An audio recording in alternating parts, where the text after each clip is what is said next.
कृष्णं वन्दे जगद्गुरुं। मैं डॉक्टर रचना जोशी प्रकाम्य संस्कृत क्लासेस में आपका फिर से स्वागत करती हूँ। मेरे पास कुछ बच्चों के कुछ कमेंट्स आए हैं जिसमें उन्होंने कहा है कि मैं संस्कृत शिक्षण की विधियों के ऊपर कुछ चर्चा करूं।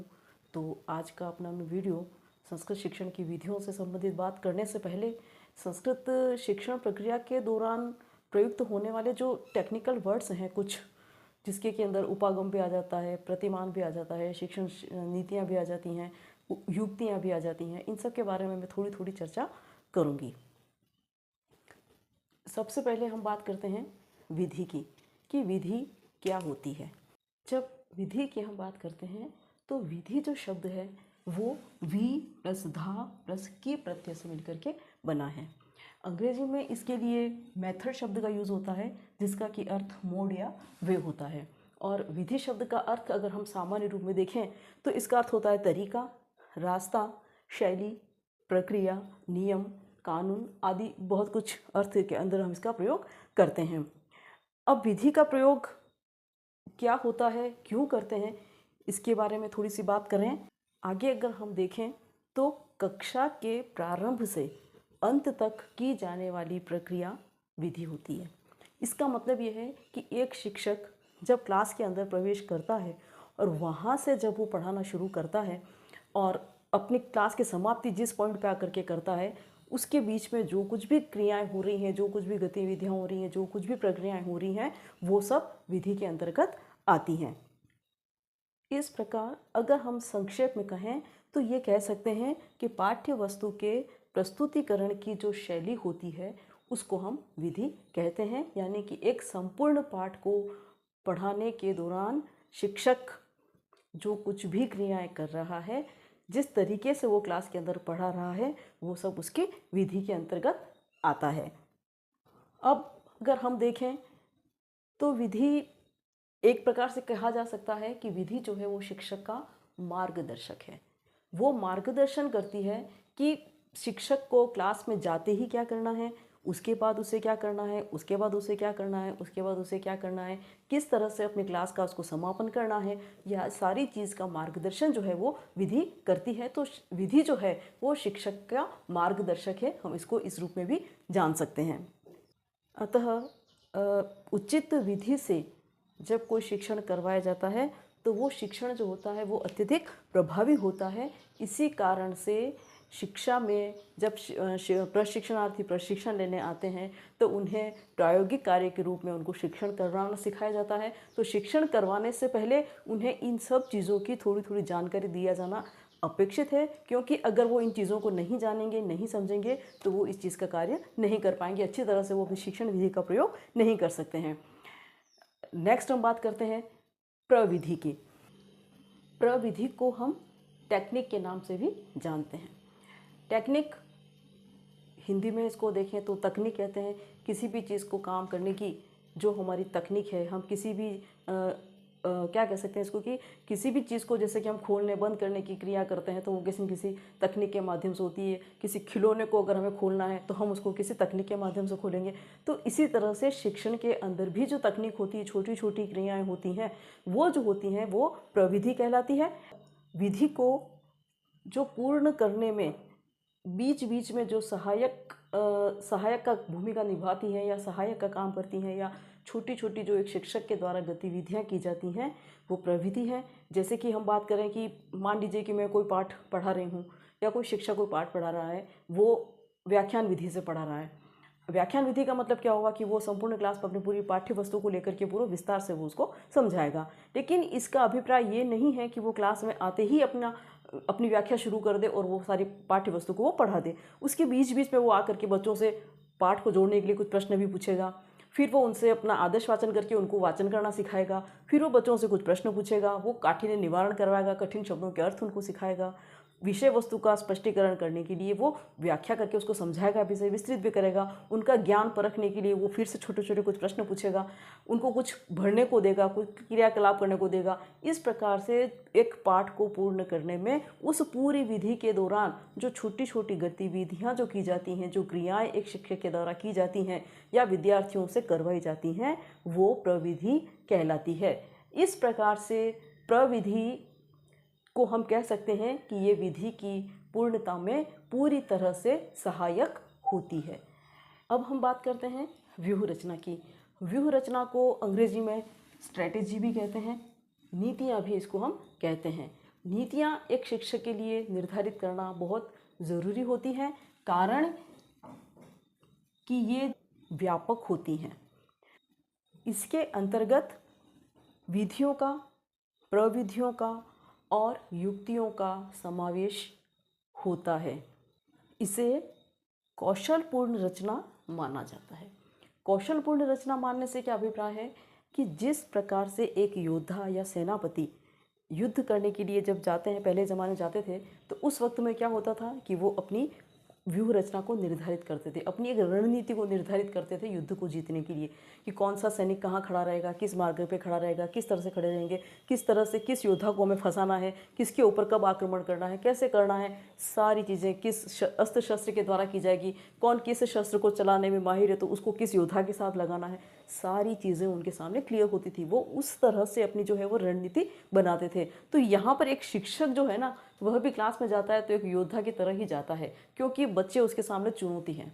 अब उन बच्चों को टैकल करना, उनको समझाना, क्लास में उनको चुप रखना, अपने शिक्षण को रुचिकर बनाना, अपने शिक्षण को प्रभावी बनाना, ये सारी चीज़ें जो होती हैं वो एक शिक्षक के लिए बहुत महत्वपूर्ण होती हैं। और इन्हीं चीज़ों को प्राप्त करने के लिए वो क्या करता है, अपनी व्यूह रचना बनाता है। और इसीलिए इस व्यूह रचना को कौशलपूर्ण रचना भी कहा जाता है।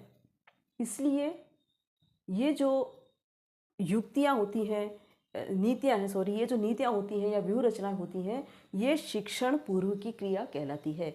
यानी कि जब दूसरे दिन कुछ युद्ध होने वाला है और जब एक रात पहले ही उसकी जब व्यूह रचना पूरी तरह से तैयार कर ली जाती है मानसिक रूप से, उसी प्रकार से यहाँ पर एक शिक्षक के द्वारा शिक्षण से पूर्व अपनी एक योजना जो है वो दिमाग में तैयार कर दी जाती है। अगर अनुभवी शिक्षक है तो वो अपने दिमाग में उस तैयारी को पूरी तरह से रखता है कि मुझे किस समय में क्या करना है। लेकिन जब एक नया प्रशिक्षु होता है तो उसको ये कहा जाता है कि तू उसको पूरी तरह से योजना को लिपिबद्ध कर ले, उसको लिख ले, ताकि उसको ध्यान रहे कि उसको किस समय में क्या करना है। तो ये जो होती है वो शिक्षण पूर्व की क्रिया होती है।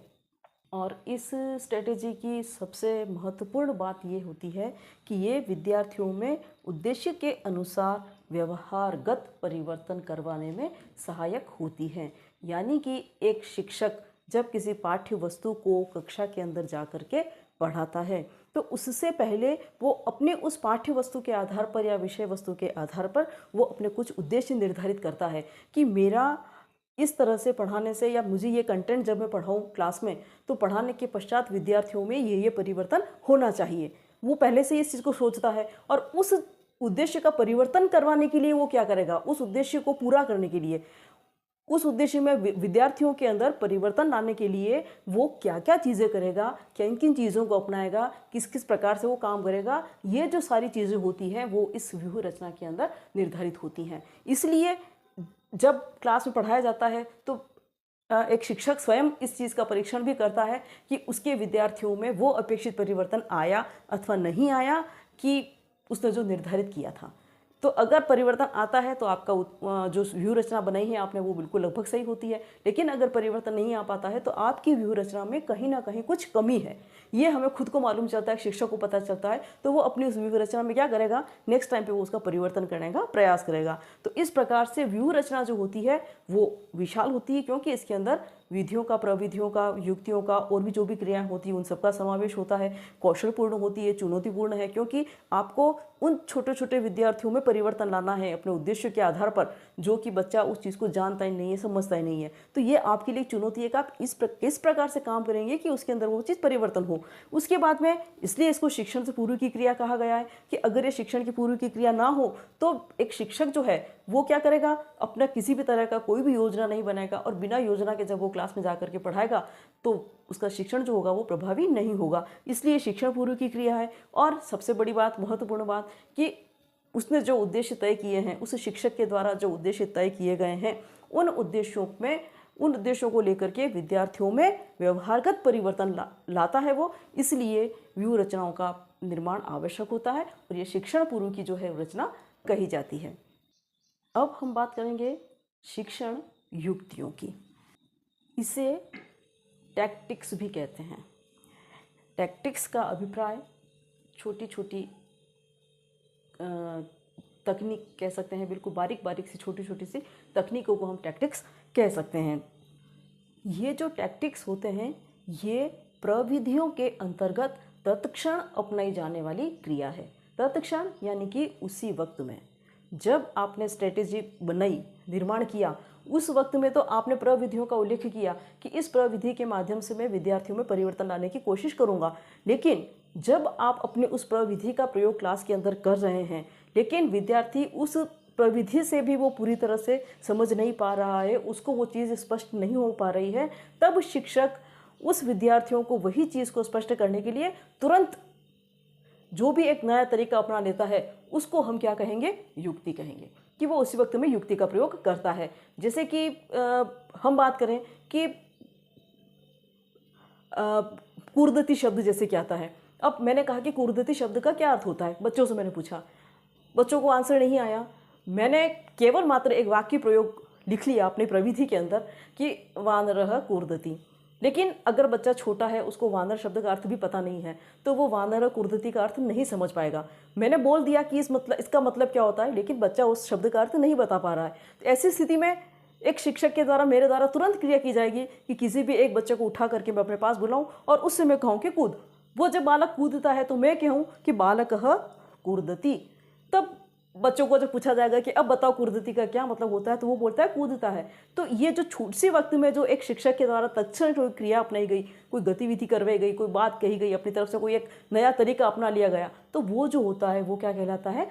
युक्तियाँ कहलाता है। वो छोटी छोटी युक्तियाँ होती है जो उसी वक्त में शिक्षक जो है वो उत्पन्न उसको कर देता है। और जब वो इस तरह की युक्ति को अपनाता है तब शिक्षण जो होता है वो प्रभावी बनता है, रुचिकर बनता है और विद्यार्थियों में वो कंटेंट जो होता है या जो कॉन्सेप्ट होता है वो पूरी तरह से स्पष्ट होता है। इसके लिए युक्तियों का प्रयोग किया जाना आवश्यक होता है।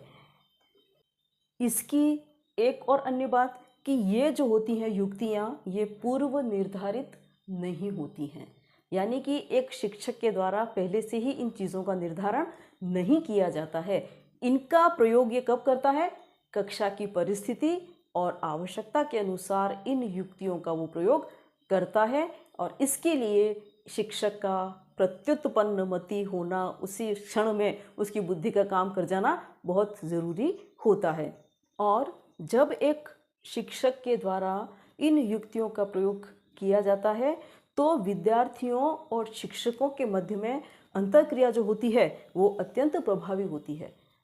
बच्चे भी इंटरेस्ट लेने लग जाते हैं, रुचि लेने लग जाते हैं शिक्षक के साथ में, तो वो दूसरी सब गतिविधियों से, अपनी शैतानियों से, सबसे वो क्या होता है, उनका ध्यान उधर नहीं जाता है, वो ध्यान भटक जाता है उनका, और शिक्षक की गतिविधियों के साथ में वो शामिल हो जाते हैं। तो अंतःक्रिया जो होती है वो दोनों की किस तरह की होने लग जाती है? एकदम से प्रभावी उनकी होने लगती है।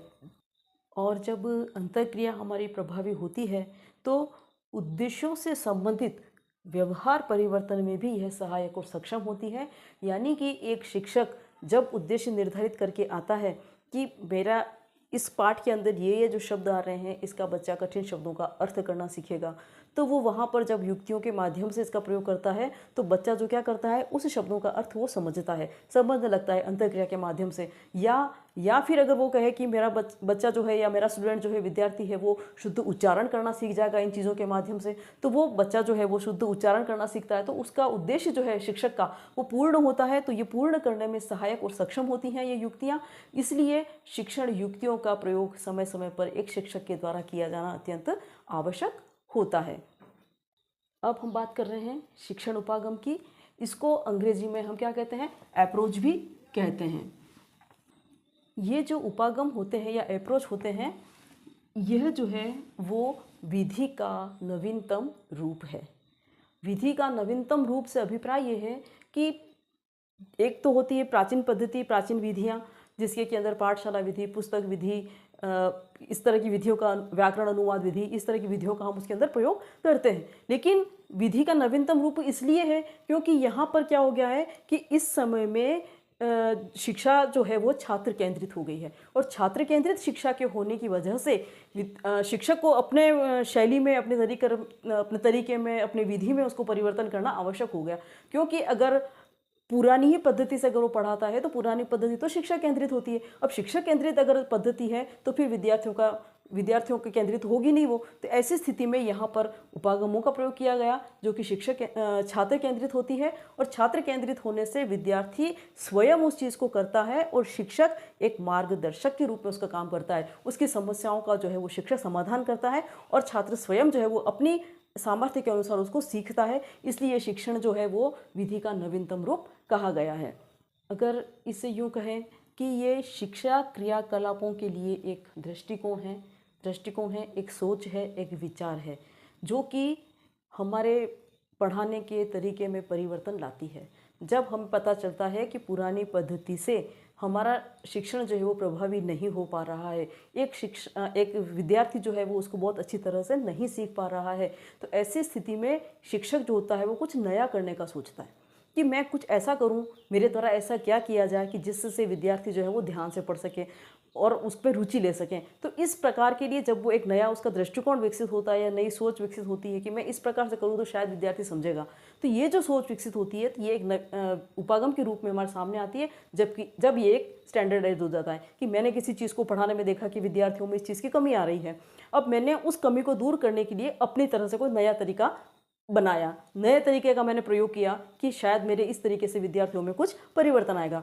और मान लीजिए कि मेरा वो परिवर्तन जो है मेरा जो किया गया परिवर्तन है विधि में वो कारगर हुआ है, सफल हुआ है कि विद्यार्थियों ने रुचि के साथ पढ़ा, उनके साथ में उनका परिवर्तन हो रहा है, उद्देश्य की पूर्ण हो रहे हैं। तो ऐसी स्थिति में हो सकता है कि किसी और टीचर को वो प्रॉब्लम आ रही हो, मैंने उसको कहा कि आप ऐसे पढ़ाओ इसको, उसने उसको पढ़ाया, आगे इस तरह से जब फैलते जब बात एक स्टैंडर्डाइज्ड वो चीज़ बन जाती है कि हाँ इस कदम से अगर हम करेंगे तो शायद विद्यार्थियों में परिवर्तन आ जाएगा, तो ये जो होता है वो उपागम का रूप ले लेता है, एक नवीन विधि का रूप जो है वो धारण कर लेता है।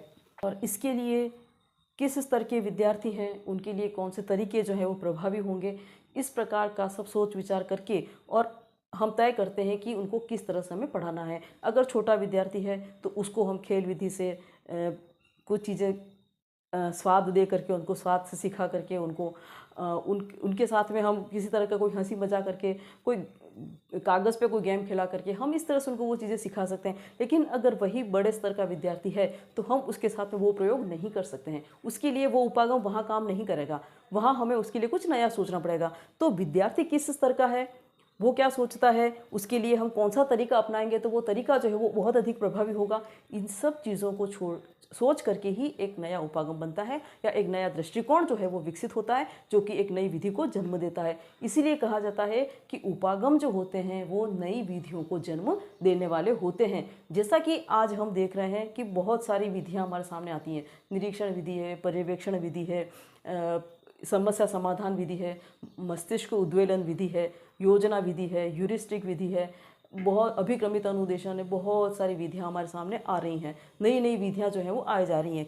क्योंकि वो सब इन चीज़ों को विद्यार्थियों के स्तर को ध्यान में रख करके और छात्र केंद्रित शिक्षा को ध्यान में रख करके ही इसके अंदर परिवर्तन हो रहा है। इस प्रकार ज्ञानात्मक, क्रियात्मक, भावात्मक और मूल्यांकनात्मक उद्देश्यों को प्राप्त करने के लिए अपनाए जाने वाले जो तरीके हैं वो उपागम हैं। हम जब उद्देश्य बनाते हैं तो उद्देश्य तो आप सभी जानते हैं कि उद्देश्य कौन कौन से होते हैं, ज्ञान का होता है, अवबोध का होता है, कौशल का होता है ना, सोशल में आता है तो जीवन उपयोग का भी होता है। इस तरह से बहुत सारी क्रिया। तो यहाँ पर क्योंकि हर्बर्ट का और इनका जब हम पंचपदी देखते हैं इनका, या इन्होंने जो ब्लूम ने जो उद्देश्य का निर्धारण किया है, उन उद्देश्यों के आधार पर उन्होंने ज्ञानात्मक, क्रियात्मक, भावात्मक इन 3 प्रकार के अलग अलग रूपों में उद्देश्यों को बांधा है, वर्गीकृत किया है। उसके अंदर उन्होंने अलग अलग चीज़ें भी उसमें उन्होंने दी हुई हैं, सारी चीज़ें। तो उसके आधार पर जब हम अगर एक विद्यार्थी के अंदर इन सभी प्रकार के उद्देश्यों को, ज्ञान का उद्देश्य हो, चाहे वो क्रियात्मक हो, चाहे वो भावात्मक हो, चाहे वो मूल्यांकनात्मक हो, इन उद्देश्यों को प्राप्त करने के लिए जब हम कोई तरीका अपनाते हैं तो ये जो तरीका होता है उसी को हम उपागम कहते हैं। क्योंकि इन उपागमों के माध्यम से ही हम सामान्य रूप से इन सब उद्देश्यों को प्राप्त कर सकते हैं। इसलिए नवीन उपागम जो है वो हमारे सामने आए हैं और इसकी वजह से शिक्षण में आने वाली समस्याओं का जो होता है वो योजनाबद्ध तरीके से हम अध्ययन कर सकते हैं और उनका समाधान भी जो है हम इसके माध्यम से कर सकते हैं। इसलिए शिक्षण के अंदर उपागम जो होते हैं वो अपने आप में बहुत अधिक महत्वपूर्ण होते हैं। उपागमों के बाद एक नया शब्द हमें सुनने में आता है, वो आता है शिक्षण प्रतिमान। इसे हम मॉडल भी कहते हैं। मॉडल का अर्थ होता है आदर्श। किसी भी व्यक्ति का कोई भी एक आदर्श हो सकता है जिसको कि हम मॉडल के रूप में देखते हैं। हम जब कोई काम करना चाहते हैं तो हमें लगता है कि हमें इस तरह काम करना चाहिए, तो वो हमारे लिए रोल मॉडल का काम करता है कि हम इस प्रकार से, हम उस प्रकार का व्यक्तित्व बने। इस तरह की कई चीज़ें होती हैं कि जहाँ पर हम उस चीज़ को या क्षेत्र विशेष के लोगों को हम देखते हैं और हम उस प्रकार से बनने का काम करते हैं। जहाँ शिक्षा के क्षेत्र में जब हम बात करते हैं तो आप लोगों ने देखा होगा कि हम पेपर बनाने से पहले ब्लूप्रिंट बनाते हैं। ब्लूप्रिंट सिखाई जाती है प्रशिक्षणार्थी को बनाना। क्यों सिखाई जाती है ब्लूप्रिंट बनाना? क्योंकि उसके अंदर प्रश्न पत्र के प्रकाशित होने से पहले या मूर्त रूप में आने से पहले जितनी भी चीज़ें होनी चाहिए उस प्रश्न के अंदर, प्रश्न पत्र के अंदर, वो सारी चीज़ें जो होती हैं उस ब्लूप्रिंट में हमें नज़र आती हैं। उद्देश्य कौन कौन से होंगे, किन किन उद्देश्यों पर कितने कितने प्रकार के प्रश्न बनेंगे, विषय वस्तु हमारी कौन कौन सी रहेगी, कितने कितने नंबरों को उसमें दिया जाएगा, कि कितने प्रकार के प्रश्न उसके अंदर सम्मिलित होंगे, उन प्रश्नों को कितना अंक दिया जाएगा, टोटल प्रश्न पत्र हमारा कितने नंबर का होगा, उस टोटल प्रश्न पत्र में टोटल प्रश्न कितने होंगे, उसमें कितने ज्ञान के होंगे, कितने अवबोध के होंगे, किस प्रकार सारी चीज़ों की जानकारी हमें उस ब्लूप्रिंट के अंदर मिलती है। इसलिए ब्लूप्रिंट को क्या कहते हैं? प्रश्न पत्र का एक आदर्श रूप कहते हैं। तो ये प्रतिमान जो होते हैं, ये प्रतिमान भी क्या होते हैं? एक शिक्षण का आदर्श प्रतिरूप है, काल्पनिक आदर्श प्रतिरूप है। इस प्रकार शिक्षण प्रतिमान शिक्षण प्रक्रिया का काल्पनिक आदर्श प्रतिरूप है। आदर्श प्रतिरूप क्यों है? क्योंकि इसके अंदर विधि, प्रविधि, उपागम, युक्तियाँ, व्यूह रचनाएं आदि सभी कुछ इसके अंदर समाविष्ट होता है। जिस प्रकार से कि अगर एक भवन का नक्शा बनाया जाता है और उस नक्शे के अंदर घर के अंदर होने वाले सभी रूम वगैरह, बाथरूम है, आपके लिविंग रूम है, ड्राइंग रूम है, किचन है, बेडरूम है, जो भी चीज़ें होती हैं उन सब की जानकारी उसके अंदर होती है कि कहाँ पर क्या बनेगा, कितने स्पेस का बनेगा, क्या चीज़ रहेगी, कितने मार्जिन देंगे हम, कहाँ पर कहाँ सीढ़ियाँ चढ़ेगी, सारी चीज़ें उसके अंदर निर्धारित होती हैं। इसी तरह से इन शिक्षण प्रतिमानों में भी उपागम हो, चाहे विधि हो, प्रविधि हो, युक्तियाँ हो, व्यूह रचनाएँ हो, शिक्षण उपकरण हो, हमारे पढ़ाने की जो शिक्षण सहायक सामग्री है वो हो, वो सब कुछ इसके अंदर सम्मिलित होता है। लेकिन कैसे होता है? काल्पनिक रूप में। काल्पनिक रूप का मतलब ये कि जिस प्रकार से कि हम वो ब्लूप्रिंट हम बनाते हैं, उसी तरह से प्रतिमान को भी हम जो है एक निर्धारित करते हैं, उसको पहले बनाते हैं और उसके बाद में हम जो है वो तय करते हैं कि हमें किस प्रकार से उसको पढ़ाना है। इस प्रकार इसको हम एक नक्शा या फ्रेमवर्क कह सकते हैं। कि जैसे कि आप अभी देखा होगी हाल ही में हमारा शिक्षा नीति आई 2020 की। तो 2020 की जो शिक्षा नीति आई उसके पहले इसका एक फ्रेमवर्क बनाया गया कि इसके अंदर कैसे होगा, क्या परिवर्तन होगा, कैसे किया जाना चाहिए, कहाँ कहाँ होगा, किस स्तर पर होगा, किस स्तर पर क्या होगा, क्या नहीं होगा, सब कुछ निर्धारित किया गया। वो एक तरह से उसने क्या किया है, वो हमारा एक काल्पनिक प्रतिमान के रूप में फ्रेमवर्क बना और उसके बाद में उसको व्यवस्थित रूप प्रदान किया गया और उसके बाद में उसको लागू किया गया। तो यहाँ पर भी यही चीज़ है कि ये जो है प्रतिमान जो होते हैं वो भी एक फ्रेमवर्क का, नक्शे का काम करते हैं कि इसके आधार पर तय होता है कि कहाँ कहाँ क्या क्या क्या क्या कैसे कैसे होगा, कैसे हमको फिट करना है और उसके बाद में फिर व्यूह रचना बना करके और हम जो है वो अपनी पूरी शिक्षण प्रक्रिया को शुरू करते हैं। और चूँकि ये काल्पनिक रूप से तैयार किया जाता है तो इसके अंदर संशोधन होना भी संभव है।